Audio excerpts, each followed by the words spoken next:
Many people think the lion is the king of the jungle, but this is not true because lions don't live in jungles.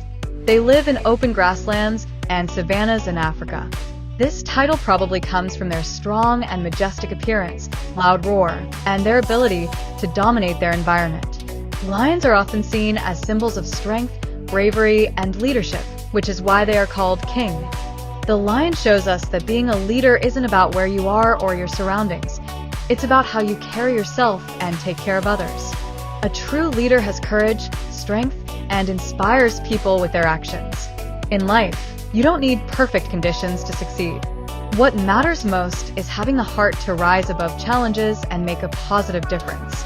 Leadership isn't about your environment, it's about your actions and values.